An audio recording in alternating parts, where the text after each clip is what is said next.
It's Muppeturgy, and a mysterious curse has compelled Daniel Lavery to join us to discuss the Jonathan Winters episode of The Muppet Show. Yay! Hey everyone, welcome Hi. back. We're so glad you're here.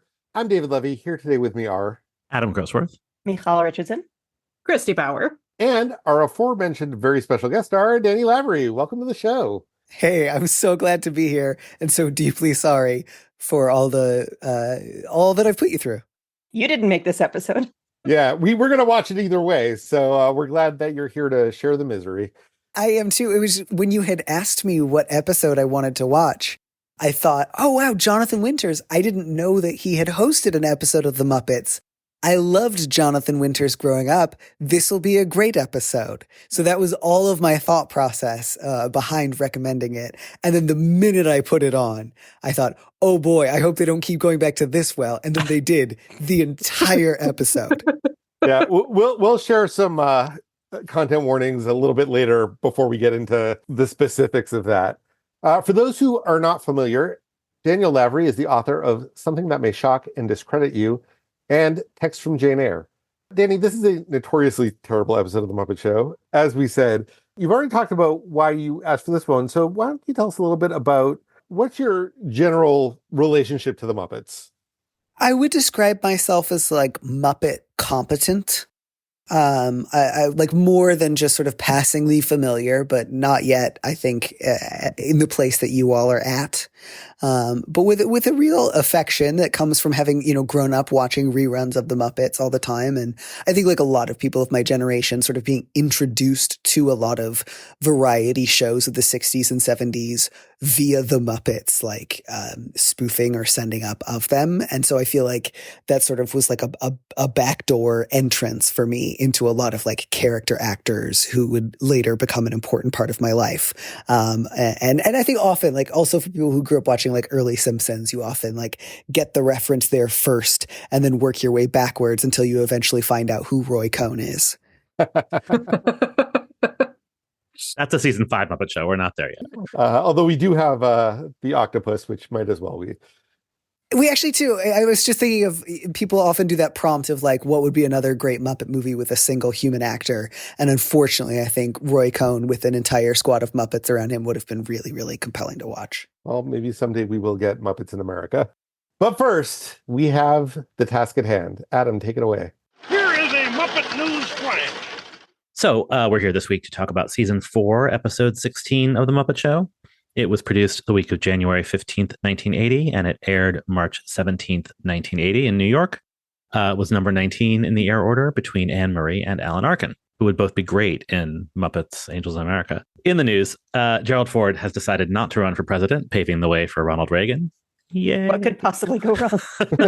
And Ted Kennedy is running against incumbent Jimmy Carter. That's just an interesting thing from this moment in history where we have the person who was president a term ago running again, which Ford decided not to do. And also no one is running against Biden, but it keeps getting talked about. So this is what happened Excuse me, in 1980. today, Marianne Elliott unsuspended her Oh, campaign God. to try again. Marianne Williamson. Oh, Jesus Christ. Do you want to All take the it? Angels in America. Leave all of it in. As much Marianne as I Elliott, would for love to those who don't know, see, directed the Broadway revival of Angels in America. But It's it's- not Marianne Williamson, who believes that AIDS was our punishment for not praying hard enough or something. But she's not running as a Democrat, isn't she? Yes, Running she as an is. independent? Oh, No, wow. she's Okay. in Yeah. the primary. yes. Well, moving right along. She has fewer delegates than uncommitted, which currently has 2. Great. Moving right along to other politicians we don't like. Mrs. Thatcher tells Britons harder times are on the way. That's a direct quote of the New York Times headline to calling her Mrs. Thatcher, not Margaret Thatcher or Prime Minister Thatcher. And the U.S. Treasury Secretary has announced that there won't be any tax cuts this year, stressing austerity. So So I saw this headline and I thought this sounds like Danny Lavery wrote this headline. Mrs. Thatcher tells Britons harder times are on the way. And I just want to see the article that follows of what hardships we're expecting. And we're going to have to share our kippers among multiple families. And I want this to exist. I mean, I'll see what I can do. Yeah, I can absolutely see that having happened. And kippers are actually really delicious. I feel like a lot of people don't know that, but So you they're wouldn't want to actually have really to share good. them. No, you wouldn't. And they're hard to get here. Like they're there's only a handful of places that still make them. And I should have mentioned I had dinner early tonight, so I'm hungry again. And so that might be coming up again a lot as we talk. Excellent. So we're thinking about kippers. Elsewhere in the news, a powerful bomb exploded outside a Yugoslav bank office on the 30th floor of 500 Fifth Avenue in New York City, shattering windows whose glass shards showered down to the sidewalk amid crowds of St. Patrick's Day parade goers and others on 42nd Street. A fire department official reported no injuries. It's St. Patrick's Day. Not clear if that means there were no injuries or he was declaring it so. Yeah, you can't hear our quizzical looks. Yeah. Or people were so drunk that they didn't feel them and thus didn't report them. Oh boy. Just mostly I'm surprised I've never heard anything about this before. I mean, I guess it was fairly minor, but, a bomb going off at a New York St. Patrick's Day parade feels like a story that might last a few years, but I guess not. It does feel like sort of like how I associate the 70s with like an era of plane hijackings that everyone took really casually. Yes. It does feel like that was a bygone era of like, you could still have a casual bomb that like did not actually kill anyone. And therefore everyone's just like, what are you going to do? Bombs go off all the time. It's just the world's in a perfect place. Speaking of the world being in a perfect place, a maze of tunnels remains a refuge for the homeless. This is an article about a network of heating tunnels under and around Grand Central Station. Entrances to them include the Waldorf Astoria. I hope no one changed the number on them while they were out, resulting in chaos. There's a profile of Larry Hagman, who at this time was playing J.R. Ewing on Dallas. The headline on the food column, more on eggplants. I didn't read it. I was just delighted by the headline. I like putting things on eggplants. I would easily put more on eggplants. Yeah. And just, again, the idea that like it's maybe kind of a new vegetable and it's just like we're bringing the news to you, the people. What's going on there? This comes up a lot with the food column especially, but also with, things like cable television and answering machines. Like it's not that long ago. This is all within my lifetime, but there was a lot going on. A few episodes back, it was like the new exciting thing, jicama, right? Yeah, I couldn't remember what it was. That's what it was. Yeah. There's a lot of really good ads this week. I'm only going to read a couple of them, but check out the show page for many screenshots, including a lot of fashion. But there's a 2-page spread for Eastern Airlines, an airline that no longer exists. First class service at Coach Fare, coach service for less than Super Savers. And round trip from New York to LA or San Francisco was $298, which today would be $1,147, which is incredibly expensive. So that was interesting that was their cheap fare. There's an ad for Northrop, which is now Northrop Grumman. I don't understand why. They're like, you need to buy some bombs. It's literally like, buy the stealth bomber. It's like an image ad. I get it, but I just was very jarring.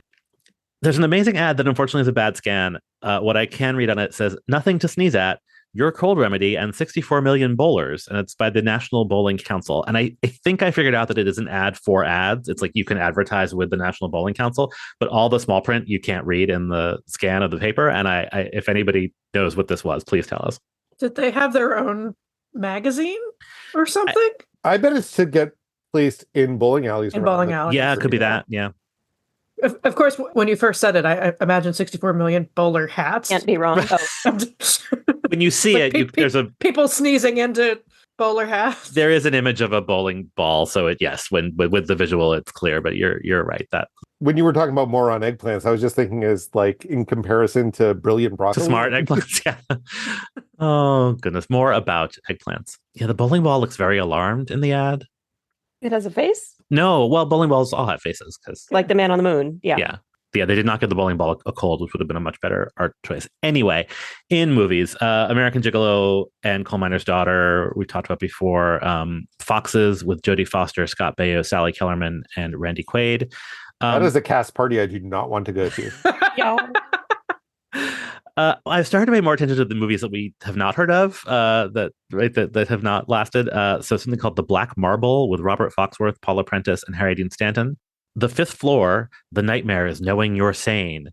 And what's weird about this is from 1978. So they put this back in theaters for some reason. Also, it's on Freevee. And yes, I watched it. A college disco dancer is wrongly committed to an insane asylum. Robert Englund is in it as one of the patients before Freddy Krueger. It's actually really upsetting. I don't recommend it, but I also cannot imagine why they put it back into theaters. I have a question about college disco dancer. Is it a college student who also goes disco dancing? Is it somebody who's majoring in disco? I was actually confused by this. she is putting herself through college by working in a disco, which looks like no pop culture disco I've ever seen. Like it's like a dive bar that has a dance floor, like a lot of wood. Is she like a go-go dancer? She is, well, it's more like a sweet charity situation. There's like a couple of girls who are like paid to dance. It's not like, there's no hey big spender happening. They're just their job is to be on the dance floor and I guess be good at dancing, and also like if there's a man who looks lonely to dance with him, but like they never It's like explain any of this. a party motivator. Sort of. They don't explain any of this. They just show it and sort of establish that she is a student and this is her job. Yeah, it's actually a very weird plot point, which only really matters because of sort of how she gets committed. It's really upsetting. It's obviously meant to be this like hard-hitting thing about the mental health industry, but it's actually not a good movie. So it's like all the upsetting with none of the quality. It's delightful. Bad. Robert Englund, though, always delightful. Anyway, one last movie, A Small Circle of Friends. Harvard in the 60s, a time of social upheaval and student unrest. 3 students bond together, challenge the system, and begin to lose their ideals. Starring Brad Davis as a character named Leonardo da Vinci Rizzo, Karen Allen and Shelley Long. And I didn't watch it, but maybe I should have watched this one instead. In theater, the box office opens today for Barnum on Broadway. And there's a play called Horowitz and Mrs. Washington by Henry Denker and directed by Joshua Logan, starring Sam Levine and Esther Roll. And that just seemed like a very 1980 thing. That's funny. To me, that sounds like a 1960 thing. Like Josh Logan is still directing in 1980. Right. Sam Levine is still acting in 1980. What? Well, listeners are like, I don't know who these people are. Why are you talking? Just get the Muppets. Based on the ad, it's very much like, look at this old man and this black lady. Like that's what the play apparently is about. And she would have been on Good Times at this moment, I think, maybe a little bit later. So on the Cashbox Pop charts, the number 1 song is Longer by Dan Fogelberg, and the number 1 album is The Wall by Pink Floyd. I tried listening to Longer, but it did not hold me for very long. I couldn't do it. I grew up with that song on heavy rotation. Like the second I saw that, I just like was immediately taken back to being like 7 years old and listening to Dan Fogelberg for some reason. It was a lot. And the whatever music video version of it I was watching was using the papyrus font. And I was like, nope. Oh, sure. I think it matches the falsetto that he's doing in most of the song. It seemed appropriate, but yeah, not for me. It's the sort of thing that you expect to hear when you're shopping at a Michael's. On TV tonight, CBS, the usual, WKRP, The Last Resort, MASH, House Calls, and Lou Grant. ABC, That's Incredible, Family, and Stone. NBC had a rerun of Little House on the Prairie, followed by Armour and Company presents Bob Hope in The Star Makers. So right off the bat, what? Armour and Company was one of the top 5 meatpacking companies at the time, and they also made Dial Soap. Bob Hope and Robert Urich star in this variety special with a storyline, 2 agents auditioning youthful talent. What could go wrong? From the ad, we all know what a 10 is. Hope's a Hollywood agent on the show looking for an 11. The search is on to find the most beautiful girl in the country to fill that role. And they list the stars as Robert Urich of Vegas, special guest stars Bernadette Peters, co-star of The Jerk, Robert Guillaume of Benson. I always forget how early Benson was. Special attraction, Linda Gray of Dallas as Wendy Trousdale. Don't know why she gets a character name. With interruptions by Gallagher. Nope. Special appearance by Bear of BJ and the Bear, who, if you don't know, was a chimp. Plus 6 gorgeous starlets vying for attention. None of whom have names. Nope. But they're vying. That was followed by Tom Snyder's Celebrity Spotlight. The talk show host interviews Lonnie Anderson, Chevy Chase, Jack Lemmon, and Cher. Now that is a cast party I would love to go to. Yes. Oh, no, Chevy Chase. No, you wouldn't. Channel 9 had Seiji Ozawa conducting the Peking Philharmonic and the American Film Theater's version of Brian Friel's drama Philadelphia, Here I Come. And we talked about this last week or the week before, but I guess Channel 9 was classy at this point in time. This is not the Channel 9 that I knew just a couple years later. Classier than Bob Hope looking for an 11? Well, the bar is low. And boy, do you have a treat in store, because our guest star tonight is one of your all-time terrific, never-to-miss comedians, the king of nuttiness, Mr. Jonathan Winters. What good news! Jonathan Winters, comedian, actor, Smurf. Jonathan Harshman Winters III was born in 1925 into a family whose fortunes were tied up in a bank that bore their name, the Winters National Bank, which was led by his grandfather at the time of Jonathan's birth.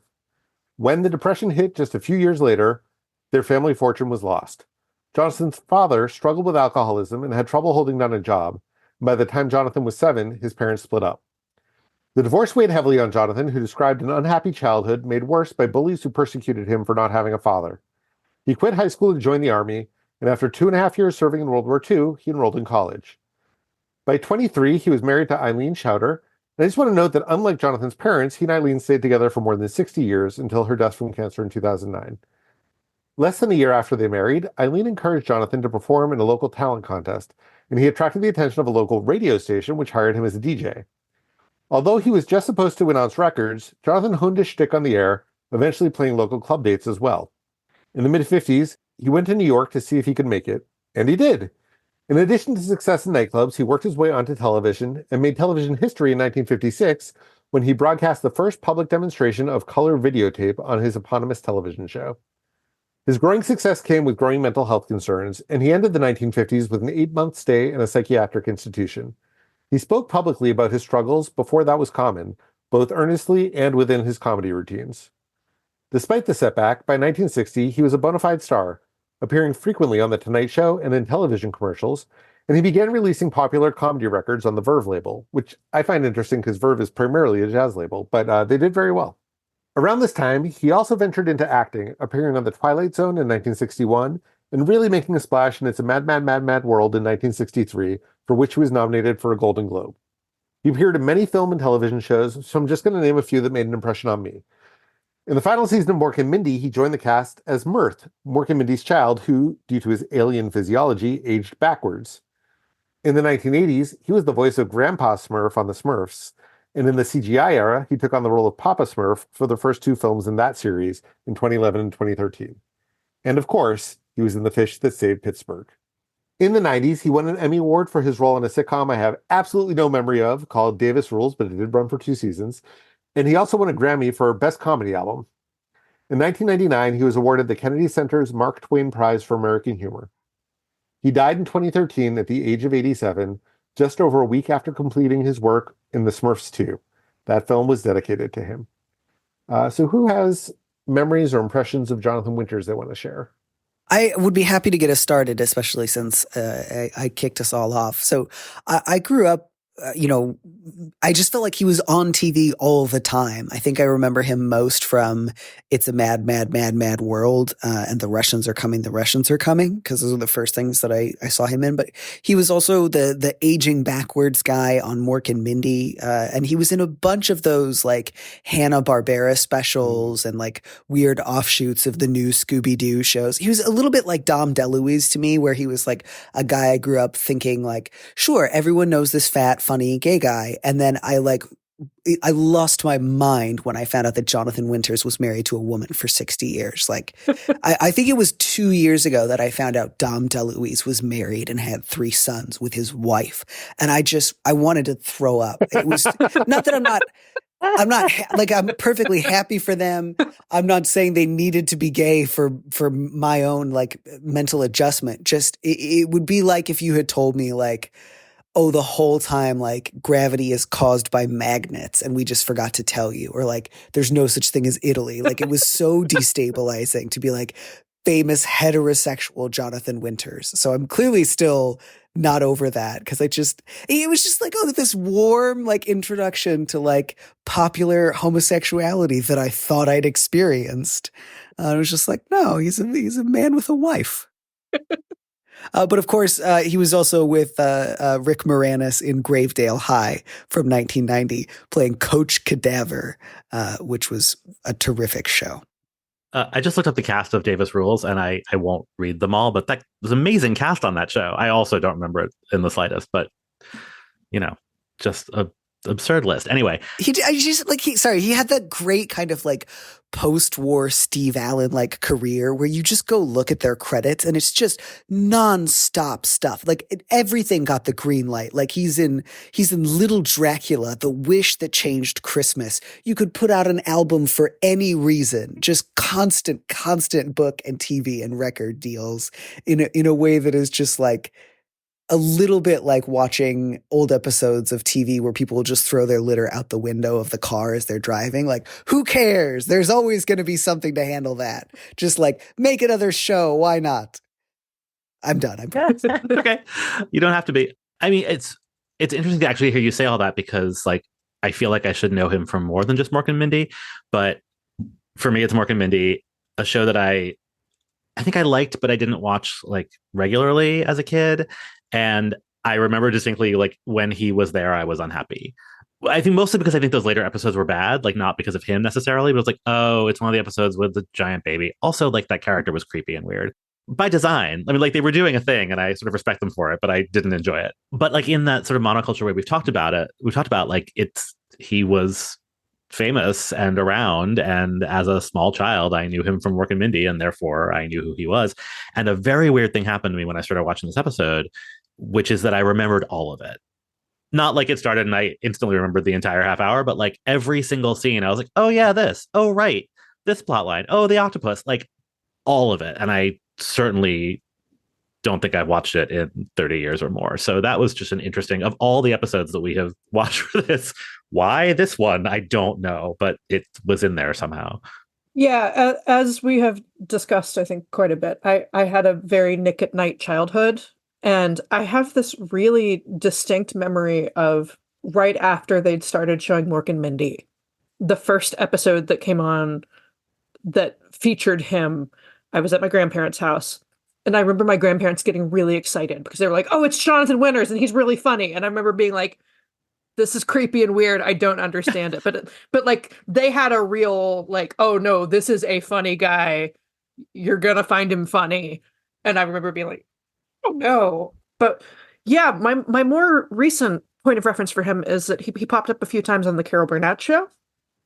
And he did a lot of drag on the Carol Burnett show. In fact, a voice that he does in this, I was like, oh no, he's doing that mother what's her name character. So I think there's an element of you have to know his shtick to understand some of the references in this for it to be funny. And even like knowing that it was a reference, I was like, oh, no. Do you want to know something I've just realized because of what you just said? I thought Jonathan Winters played the Glenn Shaddix character in Beetlejuice, which probably has to do like at least 50% of why I thought he was gay and why I had so much affection for him. They just look a little bit alike. Yeah, that makes a lot of sense. Glenn Shaddix is not Jonathan Winters. Also, there's no way he would have literally had to be aging backwards if he looked like Glenn Shaddix in Beetlejuice. But as a child, I was just like, they're all old things. They're all from the past. This explains a lot. So we've sort of talked around this already, but Danny, what'd you think of the episode overall? Boy, not great. It's not great. I think probably my favorite part was the little caterpillar singing "You'll Never Walk Alone" while all the leaves were sort of blown into his face. That was kind of charming. That was probably the biggest highlight. David? Well, on the one hand, it was racist. On the other hand, it was racist, but about other people. And in between that, there were things that I just found either not funny or baffling. There was a lot of music hall in this, and none of it was the UK sketch. There were so many choices that went into making this the antithesis of an episode that I would like. So this is a not for David one. Michal? So if you could cut Jonathan Winters out of this episode, it wouldn't be an altogether bad episode if you could also ignore the racism, which does get interrupted by more racism. Yeah. This episode does have its moments that are charming, and it didn't make me as actively angry as some of the other more offensive episodes that we've seen, though it was definitely an actively offensive episode. Also, there was something about the way this was put together where they were leaning so hard into the zaniness to the point where it seemed like after the perfect high concept Liza Minnelli episode and the imperfect high concept Phyllis George episode, somebody was like, hey, don't forget to be weird and zany and random like those lovable Muppets. And they leaned so hard that they made a nonsensical episode. This had its moments, but I wouldn't recommend it. See? I feel like I owe Phyllis George an apology. I hated this episode. The only thing I enjoyed in this entire episode of television was Bear on Patrol, which is the bleakest Ooh. bleakest indictment of an episode. I don't know if it's at the bottom of the barrel for me. I mean, Spike Milligan is pretty terrible.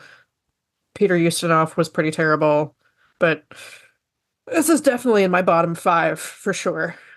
Well, it's Peter Ustinov all over again. I didn't hate it. I mean, I didn't love it. It's in the, the bottom third for sure.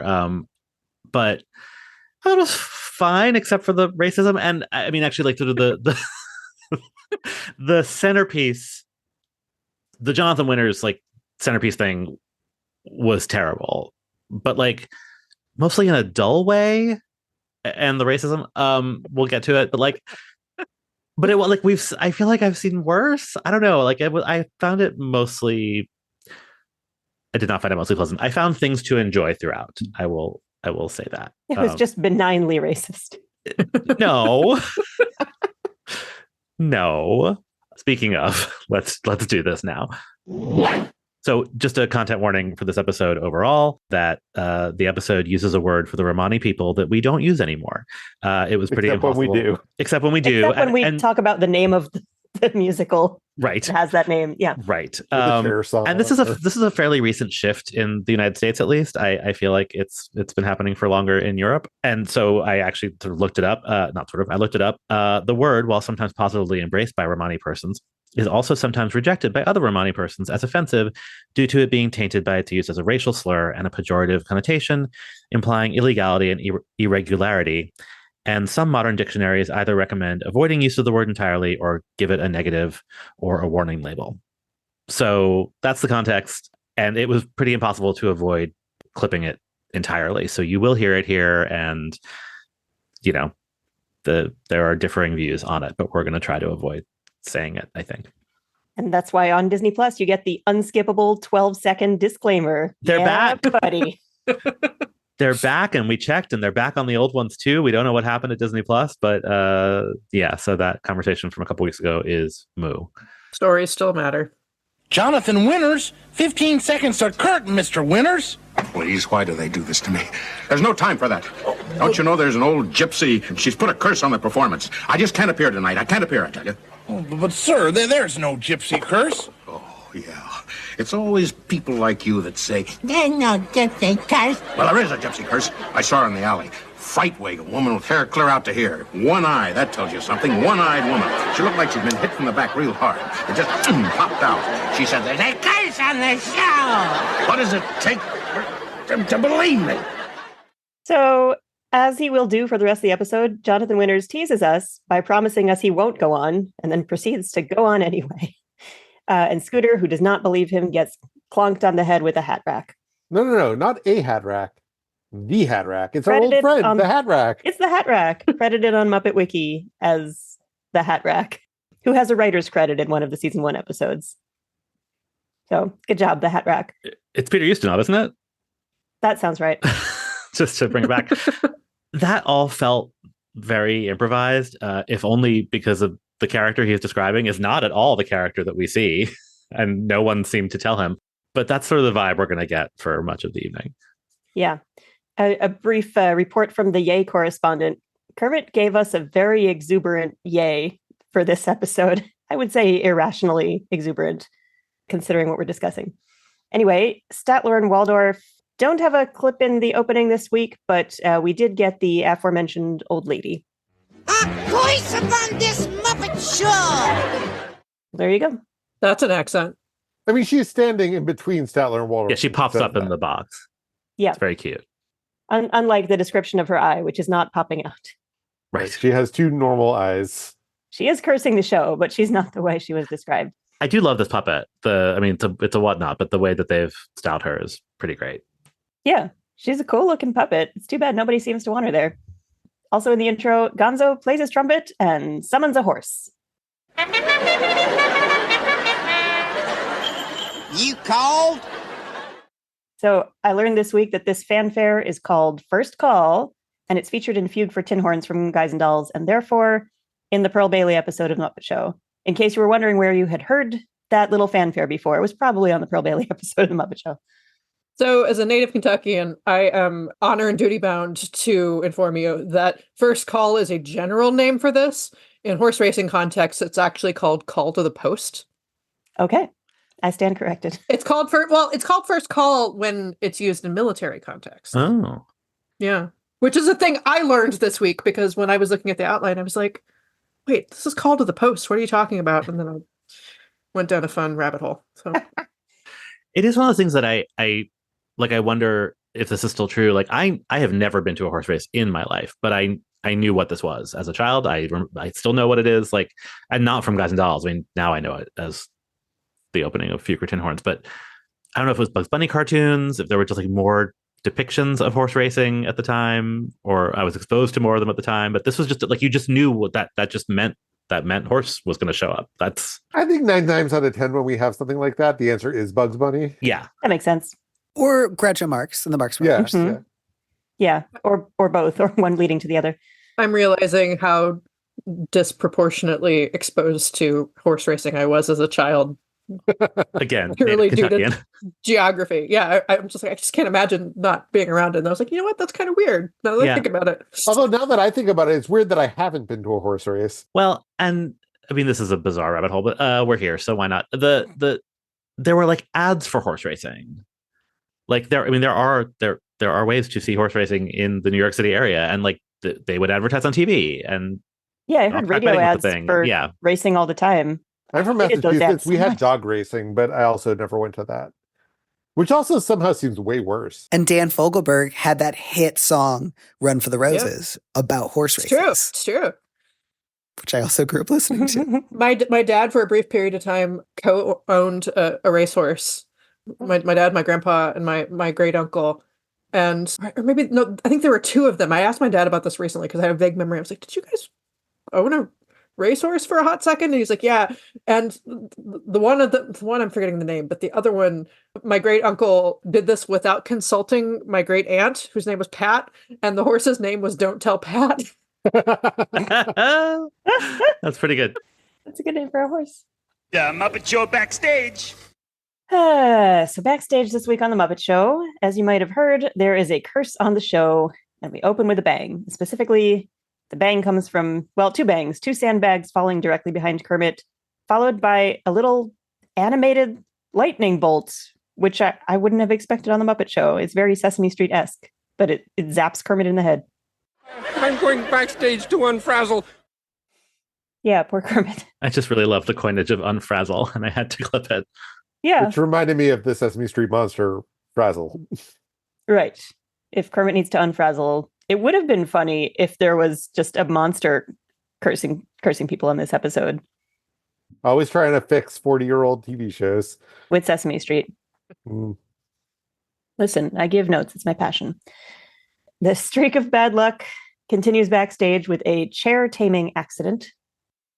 Scooter, what's on next? Oh, Patty Severn in her train chair. We're coming.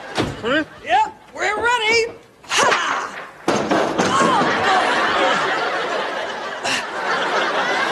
Oh boy, could you use some very talented sticks? Forget it. Let's see. On stage, Bernice and her half horse, half watermelon act. Oh, bad luck, Kermit. Yeah, the horse half just came down with hoof and mouth disease. Could we just use the watermelon half? What a bizarre and disgusting thought. Yeah.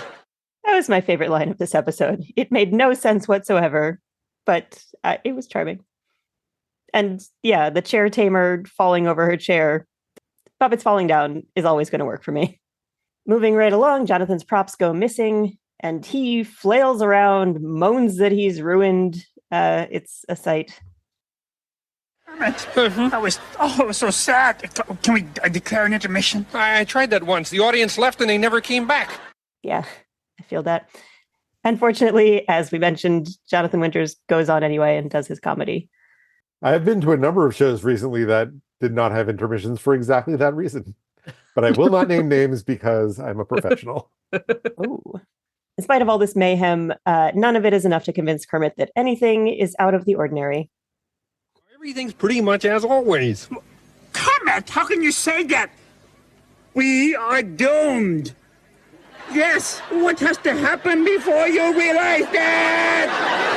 Honey, What? Something truly bizarre, hideous, and unnatural. You called? Gonzo, you don't count. That is my one laugh of the episode, was Gonzo responding to that. It's a good setup. So nothing convinces Kermit until a meteor crashes into the backstage and traps his flipper and pins him to his desk. And then aliens hatch out of the meteor. We're really going for it. But they're not there to wage war. They look like disco humidifiers. They are beautiful, if somewhat perplexing puppets. It looks great. I love these aliens. Yeah, they shoot steam out of their Their little head. eyes. They are entirely bedazzled. Yeah, they're very... Their eyes are Very like Floyd's glittery. eyes, except they blink sideways. It's a really nice touch. Mhm. Yeah, they're really cute. I got no beefs with the aliens. I would have thought that if we're cursed, that they were going to start shooting people, but they just kind of loom around, not even menacingly. They're just cute. They got to get into the act. Yeah. They're here to break into show business. So things are also getting weird in Jonathan's dressing room. First, a shark wanders in. Oh, interesting. Excuse me, I'm looking for Jacques Cousteau. Would you open, please? Oh. Yes, there he is. I enjoyed that. That was much funnier than any of his stand-up. You say so. Okay. And then later in his dressing room, an alien wanders in, claiming that he is Jonathan Winters. What planet are you from? I'm from Earth. Are you from Earth? Yes. I'm a comedian. Are you a comedian? Yes. Oh, Steve Martin. Gosh, you'll No, do no. anything, won't you? I enjoyed the dig at Steve Martin. Both of these bits really felt improvised to me, even more than the opening rant. Like it really seemed like he didn't actually know what was going to come through the door. And I mean, also neither of them felt written in the way the show usually feels written. And they're talking over each other and stuff. But, I kind of appreciate that's his thing. And so they tried something, even though it didn't work very well. I was charmed. I would have watched more of that. Anyway, this curse reaches its conclusion with a prediction so dire that 2 chickens faint dead away. I just met that old gypsy woman in the alley. She made a dire prediction.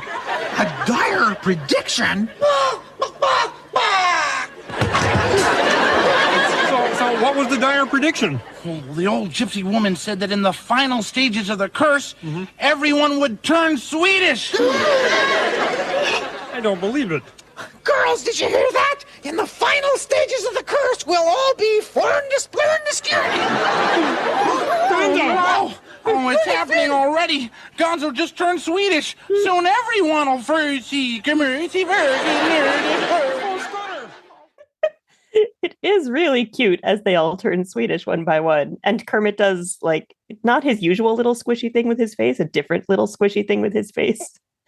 That is a lot of fun. He looks very distressed. And no one coherent is left to introduce the closing number. And now, the closing number! Yeah! I always wanted to do that. She's so cute. I'm rooting for her. I love the way she cuts herself off on the yay to say, I always want to do that. And it's you can hear it in the clip, but like the puppetry is really great too. Like it's a full body. Wait, I've been going on too long. I don't know. I really liked it. She has a good time.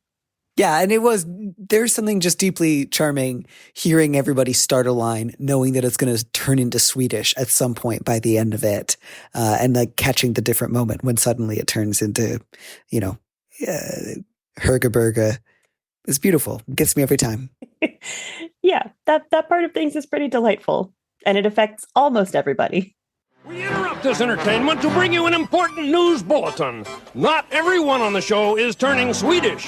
I, for one, have remained my normal self. There is one type person unaffected by the curse. I am that type. The boring and stupid type person. Actually, I am sort of starting to feel Swedish. Smorgasbord, Stockholm, Ingemar meatball.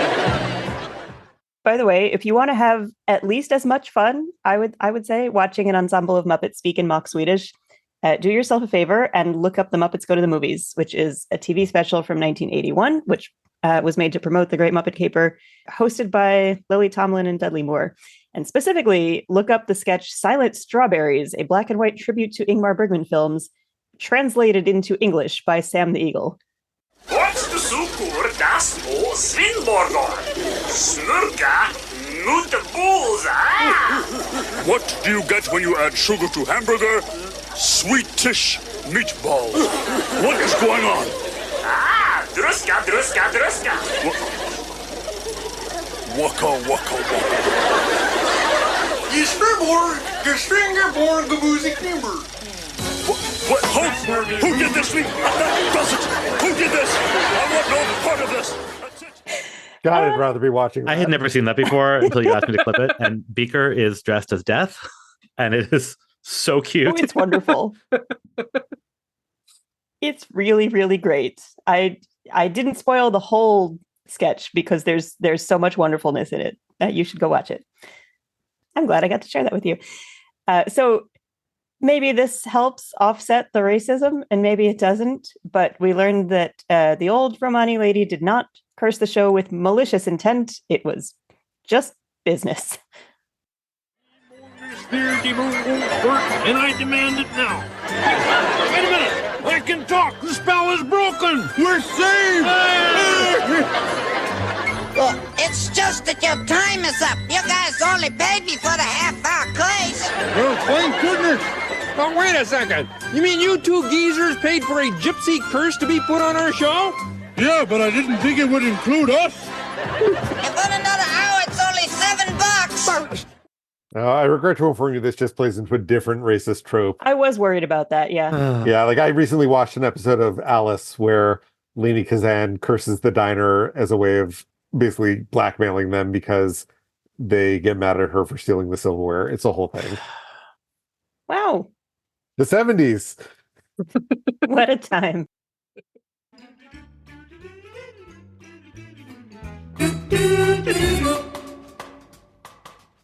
Well, we've got a real mixed bag of music to talk about this week. We start in a fairly feline place. Hold that tiger! Hold that tiger! Hold that tiger! Hold that tiger! Hold that tiger! Hold that tiger! Hold that tiger! Mm-hmm. So I realized that I get angry when the majority of the songs in any episode of The Muppet Show are songs that I do not know or like. And I think that's why I'm angry at this episode more than reasonable. anything else. So this is a song called Tiger Rag. It was later called Hold That Tiger when lyrics were added to it. But it's credited to, strap in, Eddie Edwards, Nick LaRocca, Henry Ragus, Tony Sbarbaro, and Larry Shields. It's from 1917, and these guys were the original Dixieland Jazz Band, their name, not their distinction. And apparently only Nick LaRocca was actually responsible for the writing of the melody. The band was actually initially called the original Dixieland Jazz Band. Sure. Until they apparently realized that that's not how jazz is spelled. Better than a jizz band. Yeah, we'll talk about that more next week. Yeah, I was gonna say I enjoy Max Rebo and his ilk. Yeah, this is a very popular jazz standard. It's been recorded by everyone from Louis Armstrong to noted Joe Raposo, Stan Frank Sinatra. Sinatra recorded Hold That Tiger? Apparently. Oh. And it's just that line over and over again. Like, am I missing something? I was so annoyed by this that I didn't look it up. I would hope so. But the words were added by Harry DaCosta. So it's 5 dudes who wrote the music, and it needed an additional dude to write the lyrics. Took 2 people to write that song? Go. Thank you. There are a handful of other words. Yeah. According to whatever lyrics said I just Googled. Yeah. And incredibly wild is, according to the research of Barry Kowal of hitsofalldecades.com, which is a very interesting website that I discovered doing research for this. I recommend it. It has a very old internet feel to it. It's very entertaining. It is the 32nd most recorded song in the era of 1890 to 1954. So when I read this, I was like, what is the 32nd most recorded song of our era? And I could not find that specifically, but I did find a 2021 Newsweek article that said the 32nd most recorded song of, quote, all time is Over the Rainbow. And it is wild to think that in 1954, this song was as well known as Over the Rainbow is today. I can't. Hour of Jazz. Yeah. But this is the fight song, unsurprisingly, for several college teams, including LSU, Auburn, Clemson, and the University of Texas at Dallas. So go Tigers of varying stripes. In the 80s, it was used as a commercial jingle for the clothing brand Le Tigre, appropriately. But it was like weirdly ever present. Like it was one of those ad campaigns that ran for years and was always on. So we should probably talk about what's actually happening here. Oh, yeah. There's stuff on screen. There's a tiger. There's a lion. Aren't any bears. Oh my. But there are... Oh, my. But there are some pig lion tamers, and they unsuccessfully tame Butch the tiger and Sundance the lion. And... To clarify, they are pigs who are lion tamers, not pig lion. Not tamers of pig lion. So like... Not college disco dancers. So it's like a whole circus thing with the tiger, but then the lion arrives in a cowboy hat with guns and rescues the tiger, and then they call each other Butch and Sundance, and it's becomes that thing. And I just was so muddled and confusing, and the staging was muddled and confusing too. It was just like a big clump of Muppets. It really... Yeah, it all happened very quickly. They didn't sing Hold That Tiger for much longer than the clip we heard. Then the lion shows up and it's over. They're cool puppets. It was a little weird that on the circus set, there are these 3 rings, but they're vertical. So it's not like a 3-ring circus ring. They're the rings of fire that the tiger has to jump through. Right. It seemed, but they weren't really set up in a orientation that in a real circus one could because jump also through like them. a So puppet has to get through them, so you can't see the bottom. Right. Yeah. Anyway, it was bad. Poor Butch and Sundance. After an escape like that, they'll have to hide out in some dismal, dark, depressing hole in the wall. We'll hide out here, Butch. Okay, so moving onward, we have some music hall nonsense, because of course we do. There's a pair I often see as they stand beneath the moon. And the other night he just let himself go. What did he do? He kissed her. Who did? He did. Where? On her doorstep last night. He hugged her. Who did? He did. Where? On her doorstep last night.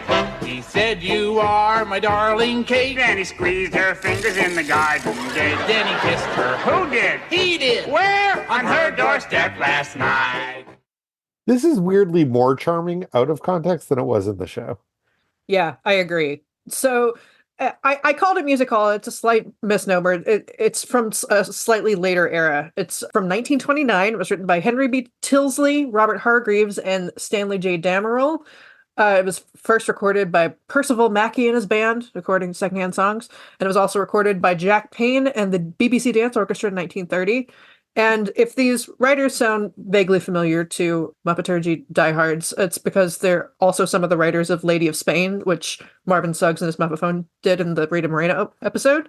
If one mention of them 3 years ago has stuck with you, then come join us on the podcast. You deserve an award. You never know. You never know.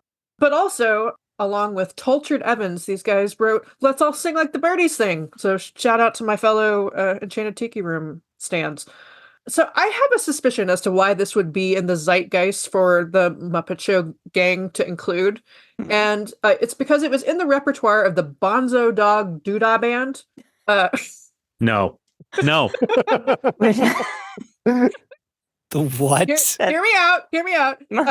They were a British novelty outfit from the 60s that played a lot of vaudeville music hall songs in like a retro 20s style. And their members included Neil Ennis from Monty Python. And they actually appear in the movie Magical Mystery Tour. They're the originators of the song Death Cab for Cutie, which is the source of the name of the band, Death Cab for Cutie. And their recording of this from the 60s is a lot faster. and the jokes land better. I mean, I won't say that they like fully land, but like you get more of that like innuendo, miscommunication of it when it's rat-a-tat, which this decidedly is not. I mean, to be sure, this is pretty cute. Oh, it is. It's charming in its way, but it can actually be funnier. Yeah, this worked for me just because it's Fozzie and Scooter, which is a pairing we don't see a lot, and I really enjoy these performances, even though this is a song I never need to hear again. And then the aliens show up, and they do point their guns at them very threateningly. And I don't know, I found it all very cute. Yeah, Fozzie is the MVP of this episode. He's throwing everything he's got to entertain us. And there's a lot of Fozzie this episode. There's no Miss Piggy. Frank Oz is just concentrating all of his efforts. Well, he's also one of the aliens. Yeah. The one that sounds like Bert. Right, the one that laughs like Bert. But yes, all right, most of his efforts into helping Fozzie to keep us watching. Yeah, and I think part of the reason that we all experienced a real drag this episode, in addition to the sort of language, is just because the running gag is, I can't go on, we mustn't do the show. You often get the feeling that like nobody really has an idea for what the show should be about. So the handful of moments where it feels like, hey, there's like a well put together concept. They know what they're doing. This is on purpose, which I think is what the Muppets do best, is like the sincerity. We really tried. We're really going for this. It's more enjoyable than the other stuff that it really does feel like maybe they didn't have an idea for a show this week. 100%. Yeah, it's a less confident flavor of chaos. And it sort of feels like Jonathan Winters actually doesn't want to go on. Like he's not entirely sure why he's there, which doesn't ever help. Weirdly enough, that was not the UK spot, in spite of the fact that the Bonzo Dog Doodah Band version was originally released on an album called By Jingo, It's British Rubbish. What a phrase. Yeah. Instead, we spend some quality question mark time with the old Romani woman. By the burning fire they will glow with every call. You will you desire this below inside your soul. So me, my gypsy, make love your guiding light, and let this hair of golden earrings cast a spell tonight. This is a song called Golden Earrings, which was the title song from a Marlene Dietrich movie from 1947. And Golden Earrings, the movie, is, per Wikipedia, a romantic spy film set at the very end of World War II, which is very timely. That always blows my mind. It's like, anytime I think about Casablanca being made when it was made, it's like, wow, okay. But this is definitely not Casablanca. So in this movie, Dietrich plays a Romani woman, and the song has music by Victor Young, who scored the movie, and lyrics by Ray Evans and Jay Livingston, who I'm surprised we haven't talked about more. These guys were very big movie lyricists, and among their credits include Buttons and Bows, Que Sera Sera, and I just learned, thanks to David, the Mr. Ed theme songs. And my favorite thing, this is going to sound morbid, but my favorite thing that I learned about them in doing research for this is that they're both buried in Westwood Cemetery. And I only say this is my favorite thing because I've been to the Westwood Cemetery a couple of times, and the first time I went, there were so many people from classic TV there, like Eddie Albert's there, and Ava Gabor's there, and Robert Crane is there, Richard Dawson, that I was by myself, but I said aloud involuntarily, all my friends are here. So yeah, that's pretty self-incriminating. But yeah, I didn't realize that they were there. So the next time I go, I will have to visit them as well. Additional friends. It's nice to make new friends. Yeah, right? Anyway, this is a real splash of stereotype all over the screen. It's sort of a beautifully shot number. So like, I don't care for the song, I don't care for the setup, but like, it's like an interesting group of Muppets in a beautiful setting, sort of like an evening campfire caravan sort of thing. It felt like a nice change of pace in an episode that has very little that happens outside of like the Muppet Theater areas. The costumes are really beautiful. I have no idea if they're accurate or stereotypical and offensive, but they really look pretty, which I at least could appreciate that, the craft there. And Link seems to have acquired more chest hair. That's nice for him. I didn't understand all of it, but I'm certain the English people enjoyed it. Let's walk on, if we must. With hope in our hearts. The end of the storm is a golden sky and the sweet silver song of a lark. Walk on through the wind, walk on through the wind, till your dreams be lost and blown. Walk on, with hope in your heart, and you'll never walk alone. Yeah. Never realized how much that song benefits from woodblock use. Yeah. Yeah. So, okay, if we must. This is You'll Never Walk Alone from Carousel. It was written by Rodgers and Hammerstein from 1945. It is, in modern day, known sort of best outside of show tune circles as the anthem of the Liverpool Football Club. And that's due to the success of Jerry and the Pacemakers cover that was #1 in the UK for 4 weeks in 1963. And it has sort of subsequently been adopted by other soccer teams and teams of other sports. And, it was used to honor first responders and boost morale during the pandemic in the UK. It's especially meaningful to British people generally. In 2017, there was a British documentary called You'll Never Walk Alone, all about like the cultural impact of this song Wow. in Great Britain. Okay, I might need to see that to reframe it because I fucking hate this song. I have such a deep, I despise this song on a cellular level, and it's partially because I have this weird thing that happens in my brain where it's like I've forgotten how to process music. Like I am not moved by anything about this song in the slightest. I think on the show I've mentioned before that like Sondheim quote about what was it? It's the Richard Rodgers was all talent and no, or not talent. What's the? We're gonna have to Google this. Craft and I think it's Craft and Heart, right? Yeah, it's Richard Rodgers or Soul. It's like one of them is Soul and one of them. Anyway, doesn't matter. I am a person who loves Rodgers and Hammerstein quite deeply, and am often quite moved by their songs, even in shows where they don't work. But did you find it? Infinite talent, but limited soul. Limited soul, yeah. And Hammerstein was the opposite. Was yeah. Infinite soul, limited talent. Yeah. There is such a plinky-plonky paint by numbers quality to the melody of this song. It feels like the worst qualities of Rodgers and Hammerstein amplified to a million. What's interesting is that although this sort of became a prototype for a song that they would write over and over and over again, this is the first of them. Climb Every Mountain comes many years later. Yeah.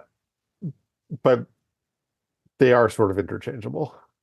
Yeah, I mean, except the Climb Every Mountain, I think, is maybe a better song. Maybe I mean, I'm not the sure. song is even in the key of C. It just feels like a piano lesson exercise. Yeah, and it's wild to me that millions of people. I mean, and I write musicals.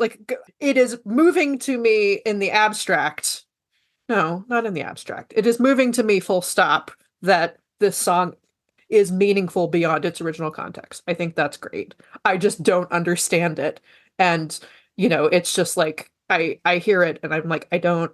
Anyway, I'm rambling because. Well, what I love about this song / hate about this song is in the original context is written as a graduation song that has sort of a double meaning because of what's going on in the scene. Right. But it sort of has the stink about it in this, that a song like the Black Eyed Peas, I Got a Feeling has, where it's like, oh, they wrote this song because they wrote Mazel Tov into it, so we played it every bar mitzvah for the next generation. And you sort of think that Rodgers and Hammerstein had that in their head too when they wrote this as a graduation song. Oh, now every school choir is going to sing our song. We're going to make so much fucking money from it. They're the vitamin C's of their time, is what you're saying. Yeah. Yeah. It was nice that it had all the little boots on. I think that There's a was a nice caterpillar, moment. we should There's say. so many little boots. Yeah, there's Caterpillar and In some really cute rain gear. yeah, he's literally walking. It's a really onto the cute storm puppet. and- I feel like the Muppets maybe shouldn't do insects because this is at least the second time that I've had a problem with scale. Because there's all these umbrellas blowing by in the wind, but they're the size of the caterpillar. Like they're. Well, maybe they're from other insects. It's true. who He are is wearing trying to a walk through raincoat the and a hat storm. and boots, so that is a possibility. But I found it odd. Is it because he has so many pairs of legs that he'll never walk alone? Because he's always accompanied by more of himself? Great question. That's good. I kept waiting for a joke, like when you're like a punchline. Even the joke is like, look at this creature with lots of legs walking. That is the whole joke. But like, I kept waiting for a punchline, and it never came. He's persevering. I feel like the joke was also, that like a leaf would occasionally blow into his face and it was getting harder for him to walk. And it was like, he's really, if you were a little caterpillar wearing boots, probably a That's leaf true. would really hold you back. Yeah, maybe if this was supposed to be escalating in a way that didn't quite come across, that like he's walking through a storm and now he's walking through leaves and now he's walking through leaves and umbrellas. But I mean, the joke is sort of like this idea of walking through a storm with your head held high is supposed to be inspiring, but actually it's fucking miserable. It's true. You should probably put your head down when you're walking through a storm, just for practical purposes. yeah, Incidentally, that line about holding your head high, there's like a big disagreement in like scholarly musical theater circles because there's two different versions of that line that circulate. There's keep your head held high and keep your chin up high. And there is not an authoritative answer as to what the right lyric is because it appears differently in different recordings that Oscar Hammerstein himself was involved in and differently in different published versions that he would have had eyes on. And like, I think it's just sloppiness on his part. But for a song that is so beloved and popular, it's fascinating to me that it's also so unstable. Meanwhile, if you enjoyed me ranting about You'll Never Walk Alone, get ready to hear Michal rant about Morris dancing.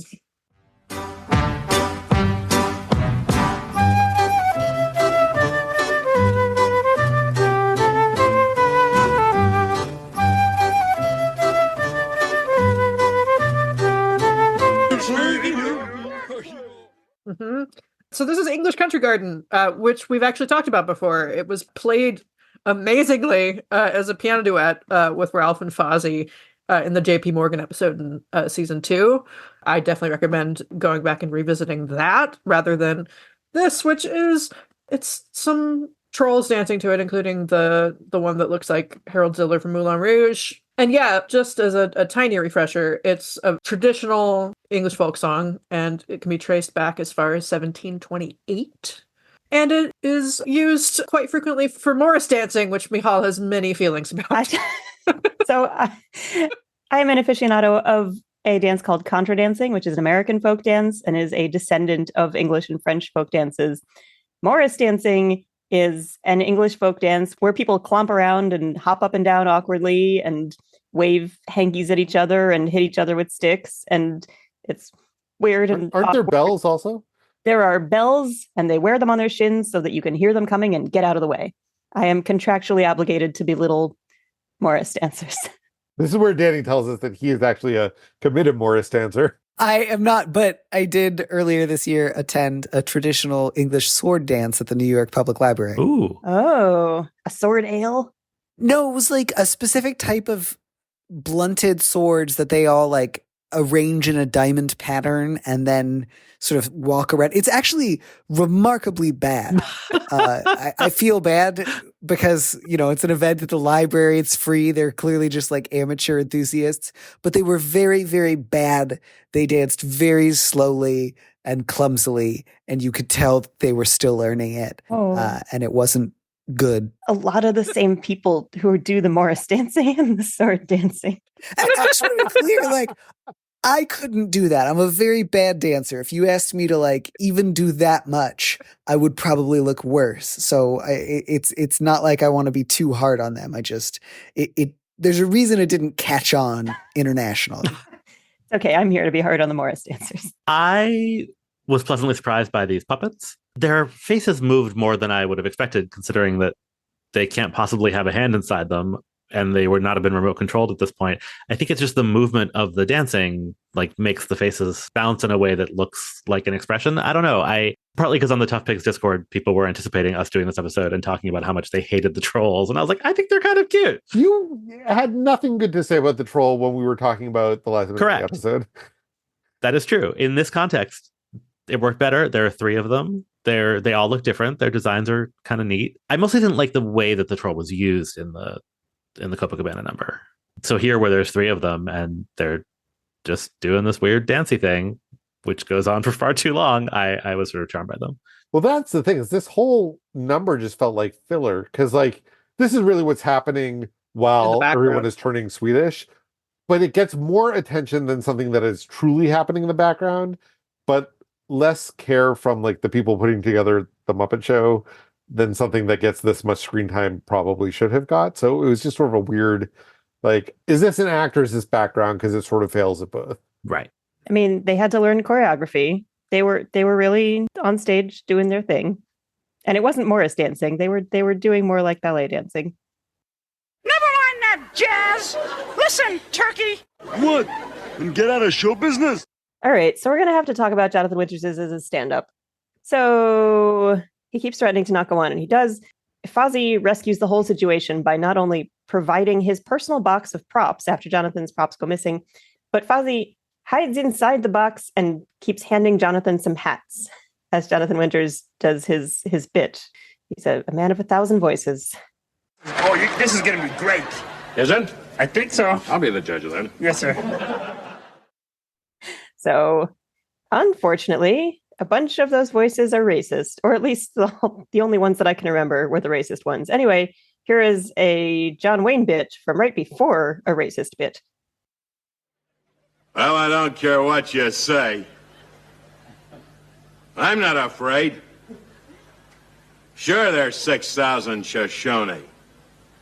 You walking bear, come here. His John Wayne is better than Rich Little's. Yeah. I mean, Fozzie's John Wayne is better than Rich Little's. True. Also, am I the only person whose first thing they think of? I mean, this is similar to the like thing about Jerry Orbach's eyes on the subway. There was that ad in the 90s for like a colon cleanse where they talked about how supposedly John Wayne died with like 20 pounds of stuff in his system. No. What? Of what? I mean, of just like. Sorry, I know you're euphemizing something, but I actually can't tell what the euphemism is. I mean, feces, I assume. Yeah, right? yeah, just like a really, really blocked colon. Don't be like John Wayne. Were ads on the subway? No, they were TV ads. No, on TV, which is worse. It was on TV. The ads on the subway were about how you should donate your eyes and be like Jerry Orbach. Is this a Kentucky thing? No, it was a national ad. Are you sure? You can't say that on TV. You can't go on TV and lie about how much waste was inside the corpse of John Wayne when he died. Can you? Okay, when you Google John Wayne's colon, the first result is Snopes. 40 pounds. 40 pounds. He would have been distended. He would have looked pregnant. I mean, but Snopes says there would have been false. headlines. Yeah. Wait, Snopes says. Of course it's false. Yeah. That he did not die with that much in his colon. Does this say anything about this TV ad? Right? That's. Why would they know this in the first place? Well, John Wayne did have an operation for an intestinal I don't blockage in think they 1979, according to the New York Times. So and like, there is that. Colonic irrigation was very trendy in the 80s. I don't know if you ever saw the film LA Story with Muppet Show guest star Steve Martin. Yeah. And there's a whole running joke in that about getting colonics for, I don't know, like recreational purposes. Jeez. What a time. Anyway, so Jonathan Winters' first 2 bits are a sea captain and a like British somebody. And especially when then the John Wayne thing happened, it felt like they were specific references, but I had absolutely no idea what they were, and neither does Muppet Wiki. And I just wondered if it would have been funnier if I knew what he was going for, because it wasn't, and I didn't. I don't know. It's a sea captain. Yeah. I didn't need for it to be that specific. It was fine. for what it's worth, this is sort of not the only thing that Jonathan Winters was famous for, but one of the things he was famous for. Like, he would go on the Tonight Show and do characters in his conversations with Johnny Carson. So I think that like this is what people would expect from his appearance on the Muppet Show. And maybe it played better than when people had kind of that frame of reference. Right. Yeah. The context was lacking. Yeah. Speaking of things that play better then, he puts on a native headdress and does a dance, and that's not great. Yeah. And also speaks in, I assume, a fake language. And I assume it's fake. I don't. But he does also point out, like, he makes a joke at the end about, like, that's the most lines an Indian's ever had in one of these movies. So, like, he's sort of, like, aware of the shitty treatment of Native people in popular culture, even as he is perpetuating it. So, I don't know, half a point for him. Yeah, that does garner wild applause from the fake audience. And he says that's a lot of lines. Yeah. Yeah. On a lighter note, what the fuck is he wearing? You mean aside from the offensive headdress? Yes, like his regular outfit throughout the episode. It's baggy pants that are either black or navy with a red stripe down the side and suspenders over a turtleneck. That makes the pants go faster. And a blazer. I was very confused. It was confusing. I always picture him as sort of dressed like an amateur sea captain. So the turtleneck with the blazer makes sense for early 1980. It was sort of the suspenders. Well, maybe and that's his tribute to Robin Williams. Maybe. And the stripe down the pants too. It feels like something that like one of Jessica Fletcher's like gay older friends would have worn on a like mid episode of Murder, She Wrote. Yeah, that's true. How about that? They brought the house down. That's an old joke. Well, some things improve with age. You don't. Let's talk about Christy's favorite part of this episode, the cop part. Patrol Bear, Fozzie Bear in a cop uniform, enters mid-wrestle with an octopus. Listen, would you get back in uniform before I put you on report? That is not regulation headgear. No, this is my prisoner, sir. I caught him picking pockets at the aquarium. Did you catch him wet-handed? Terrific. So Fozzie attempts to take the octopus's prints, and the octopus takes Fozzie's prints instead, and also takes his whole uniform, and Fozzie gets knocked out a bunch. Frank Oz, as mentioned, very good at his job. Fozzie really shines here. It's the physical comedy that I appreciated, not the copness. Not the no, I'm with you, Christy. I'm finally listening to the Jim Henson biography by Brian J. Jones, and someone I didn't write down, but I think it was Jerry Jewell, is quoted saying Frank Oz is the best puppeteer in the world. And yeah, we make that joke all the time, but like for real, it's really good. The octopus is on Fozzie's head, and as far as I can tell, there's a couple rods on a couple of the tentacles that somebody is manipulating, but like it's all Frank inside Fozzie, making it look like that octopus is fully alive, almost all, plus the tentacles. Yeah, but there are multiple people, like somebody is presumably right-handing Fozzie, and also somebody is manipulating the octopus. So like two people are hugging Frank while he is demonstrating Fozzie getting knocked out by himself. But at first glance, it's like it seems like there is a hand inside the octopus's head, and there is not, which is also pretty remarkable. And then at the end, the octopus leaves wearing Fozzie's uniform, and Fozzie realizes he's naked, all of which is really cute. Link has acquired some new medals pinned to his chest and a patch on his sleeve that maybe was always there, but it was very legible this time. It says Macho Desk Sergeant, which I enjoyed. Maybe he needed the chest hair in order to acquire those medals. Maybe, yeah. All right, one more sketch we're going to talk about here. This is the Muppet Labs luggage compressor. Introducing the new Muppet Labs luggage compressor. My assistant Beaker will demonstrate. Okay, Beaker, I see you've dressed like a tourist to make the demonstration more realistic. Very cute. So Beaker demonstrates the luggage compressor, which is a conveyor belt like you would put your luggage through at the airport. And it works perfectly. It compresses his little suitcase. It works so perfectly that Beaker ends up on the conveyor belt and gets compressed himself. Come on, Beaker. Uncle Bunny will just put you in an envelope and mail you to the hospital. This is the most flirtatious we have seen them yet. Mm-hmm.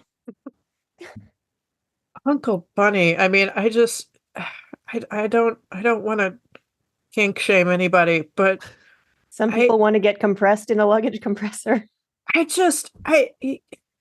My guy, you can't give yourself a nickname. Like, we for sure heard Uncle Bunny before, and yeah, it bothered me then as well. I don't care for it. Well, but this time he's carrying Beaker, a flattened Beaker. I will say this is the first Muppet Labs invention that I sort of wish was real. I was like, how lovely would it be to just like take your luggage in little flat stacks to the airport? Yeah, much more useful than edible paper clips or a banana sharpener or a gorilla detector. Unless you're surrounded by very dull bananas.